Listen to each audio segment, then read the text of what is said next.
Hi, I'm Chris, and today I'm going to talk about the 2024 presidential election. I was pretty surprised when Trump won. I kind of fell asleep. I was really tired. My meds make me pretty tired sometimes. I actually voted for Jill Stein. I wasn't expecting Jill Stein to win. I was actually surprised that she got, I think it was less than 1 million votes. I kind of wonder about the collective unconscious and whether if I had thought to vote for Kamala Harris, if like large numbers of other people would have had the same idea. I think that your brain is a powerful thing. It could have just been an error of a mass error. A large number of people overlooking the risk of not voting for Kamala Harris. I personally felt extremely alienated by the Democratic Party for the past 4 years. It's really a case of you have to vote for not not a politician that represents necessarily your views, but rather one that represents a viable opposition to someone that you think cannot be elected, namely Donald Trump.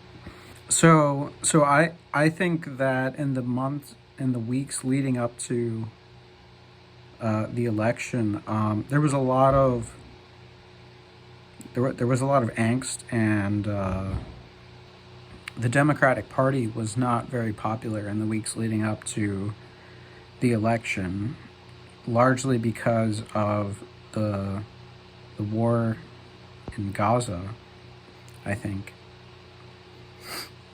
I think that the United States had already, and the Democratic Party had already set themselves up as kind of a proxy warmonger country with the Ukraine war. We had been making numerous sizable donations to the Ukraine military, their war cause, without necessarily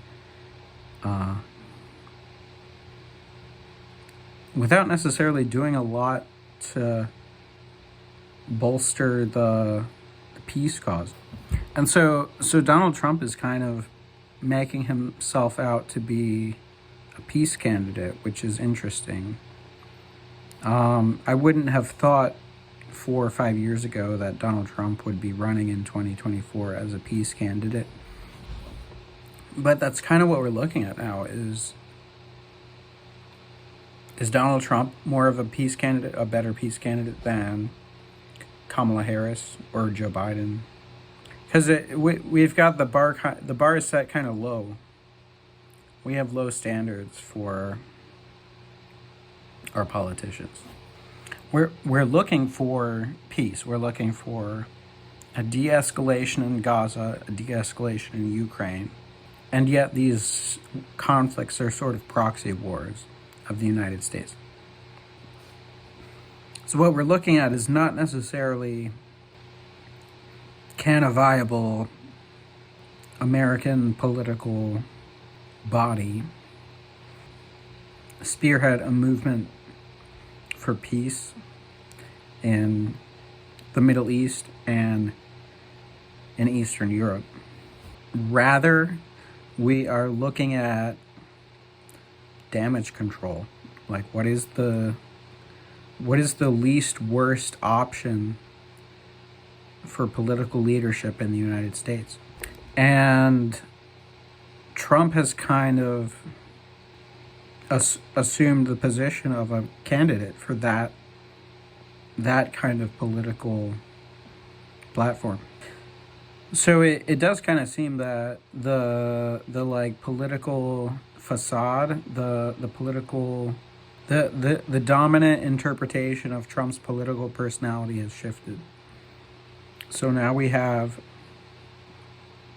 Trump is promising a de-escalation in Ukraine on some unknown terms. So Trump is expected to support Israel, and that doesn't necessarily square with a peace doctrine, a peace policy. A foreign policy of peace doesn't necessarily square with Trump supporting Israel. So what are we going to see? What's next? What's in store for us? The thing about foreign policy is that it's largely a matter of rhetoric, setting a tone, and carrying out policy in accord with that rhetoric and that tone. So what we're looking at may be a little bit fuzzy in the weeks immediately following the election. It's entirely possible that Donald Trump could lead us in a direction of peace. Based on Joe Biden's foreign policy, he didn't have a lot of rhetoric for peace. He didn't have a lot of rhetoric to encourage peace in either Eastern Europe or in the Middle East.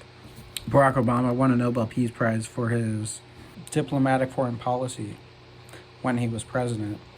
Diplomacy is largely a matter of meeting people in the middle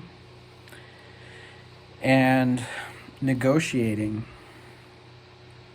And that's something that Joe Biden has not done much at all.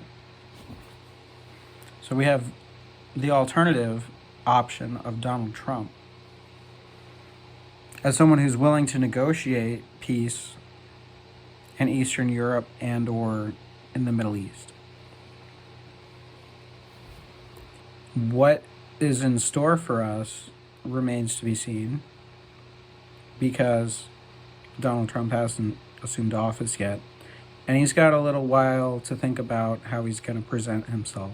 Putin represents an interesting figure insofar as he likes Donald Trump, and peace in Eastern Europe could be a little bit of a scam, insofar as we're looking at the presidential election of the United States.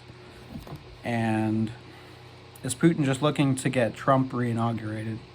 Is Putin going to de-escalate because we elected Donald Trump?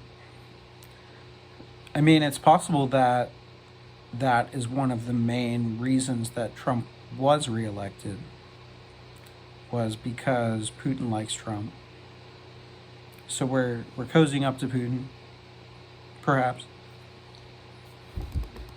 And we're looking at, can these fat cats, these politicians, can they be made happier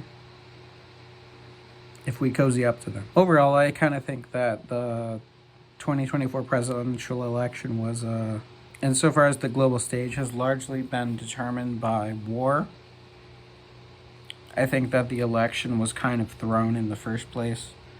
I mean, the United States is, of course, one of the most powerful countries on earth, but the issue of global diplomacy may have taken front and center first, whatever. So while I'm a little bit disappointed at the results of the election, U.S. politics has kind of taken a turn for the superficial. I think it's maybe fitting that the United States would not be, and the government of the United States would not be, the most important issue on the table. And I think it's important that we don't lose sight of global politics, global peace, various issues that are and remain on the table as central issues that are totally obsessing us. Issues that are at the forefront of our collective unconscious. I think we need to be prepared for a situation that without appropriate leadership, could turn for the worse. I think that I think that without good leadership, it's on the shoulders of the people, the global population, the population of the United States, to try to reach, a viable political, a viable situation. So those are my thoughts on the election. I didn't get what I wanted. Maybe a lot of people didn't get what they wanted. I kind of felt like there was this collective sigh of it didn't work quite the way it was expected to. And, I think that, it's important that we remain strong in, the weeks and the months following the election as we prepare for the inauguration of Donald Trump. So those are my thoughts on the election.